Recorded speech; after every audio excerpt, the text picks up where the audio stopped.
Hi, boys and girls. It's Miss Messick and Toast. We're going to read some more of Day of the Dragon King for you. When we left off last, Jack and Annie were in the back of a cart that was being pulled by ox, and the driver of the cart had heard them and grabbed them out and had taken their book and asked, "What is this?" So chapter 5 is called The Scholar. "It's a book from our country," said Jack. "Your books are made from bamboo, but ours are made from paper. Actually, your country invented paper, but that's later in the future," said Annie. The man looked confused. "Never mind," said Annie. "It's for reading. It's for learning about faraway places." The man stared at them. Tears filled his eyes. "What's wrong?" Annie asked softly. "I love reading and learning," he said. "So do I," said Jack. The man smiled. "You don't understand. I'm dressed as a farmer," he said, "but in truth, I'm a scholar." "What's a scholar?" asked Annie. "We are great readers, learners, and writers," he said. "We have long been the most honored citizens in China." The scholar's smile faded. "But now scholars are in danger," he said, "and many of us have gone into hiding." "Why?" said Jack. "The Dragon King is afraid of the power of our books and learning," said the scholar. "He wants people to think only what he wants them to think. Any day he may order the burning of the books." And he gasped. "Does that mean what I think it means?" said Jack. The scholar nodded. "All the books in the Imperial Library will be burned," he said. "That's rotten," said Annie. "Indeed it is," the scholar said quietly. "Listen, we have a mission to get a book from the library," said Jack. "Who are you?" asked the scholar. "Show him," said Annie. She reached into her shirt pocket as Jack reached into his sack. They brought out the secret library cards. The letters shimmered in the sunlight. The scholar's mouth dropped open. "You are master librarians," he said. "I have never met one so honored who are so young." He bowed to show his respect.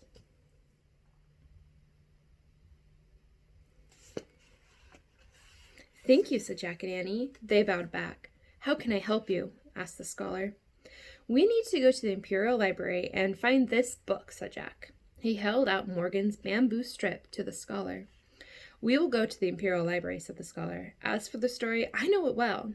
It is a true one, written not long ago, but I warn you, we will be in great danger."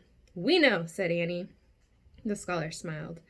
"I am happy to be doing something I believe in again," said the scholar. "Let us go." As they climbed into the front of the cart, the long line of wall builders was marching in the distance. As the oxen started forward, the scholar turned to Jack and Annie. "Where are you from?" he asked. "Frog Creek, Pennsylvania," said Annie. "I've never heard of it," said the scholar. Do they have a library there?" "Oh, sure. There's a library in every town," said Jack.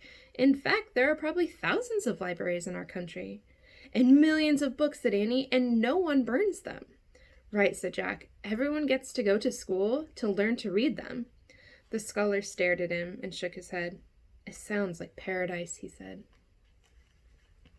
I wish we were in school learning to read and stuff right now. It'd be really nice.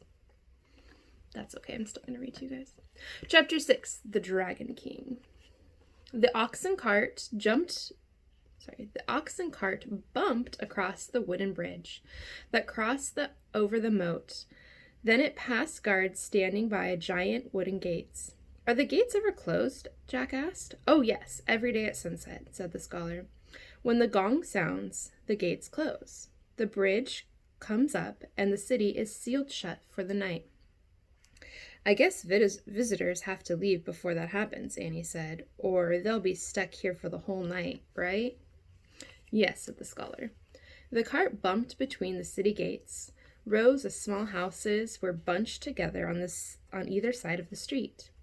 They were made of mud with straw roofs. People cooked over outdoor fires. They washed their clothes in wooden tubs. As the ox cart bumped along, the houses got larger. These were made of painted wood and pottery tiles. They all had curved roofs. Why are the roofs like that? Asked Jack. To keep away bad spirits, said the scholar. How do they do that? Said Annie. The spirits can only travel in straight lines, said the scholar. Wow, whispered Annie. The cart went by some open tea shops. Then it passed a large market square filled with stalls and shoppers. People were buying and selling fish, chicken, firewood, wagon wheels, silk, cloth, furs, and jade jewelry. Some people were lined up at a stall filled with tiny cages.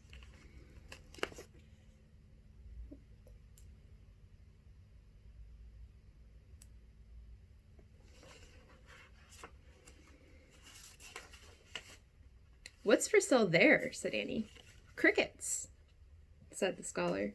They make good pets. You could feed them tea leaves and enjoy their delicate song. Do you want a pet cricket?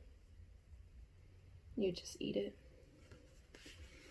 The cart moved on toward the Dragon King's walled palace. They stopped in front of the palace gates. Grain delivery, the scholar shouted up to the guard at the tower. The guard waved them through. Inside were beautiful gardens and huge mounds of earth surrounded by a low brick wall. That is the imperial burial grounds, said the scholar, pointing at the mounds. Who's buried there? Asked Jack. The ancestors of the Dragon King, said the scholar. What are ancestors? Annie asked. They are people in your family who lived before you, said the scholar. Someday the Dragon King himself will be buried there. 300,000 workers have been building his burial tomb. Oh man, said Jack. He looked over his shoulder at the burial grounds. He wondered why it took so many workers to build a tomb. No, said the scholar. Jack whirled around. What's wrong? He asked. The scholar pointed at the palace courtyard. A dark cloud of smoke was rising into the sky. Fire, said the scholar. The book, said Jack. Hurry, said Annie. The scholar snapped the reins. The oxen trotted up the stone path. When the cart rolled into the courtyard, soldiers were everywhere. Some threw wood on a huge bonfire. Others were carrying bamboo strips down the steep stairs that led from the palace. Are those books? Asked Jack. Yes.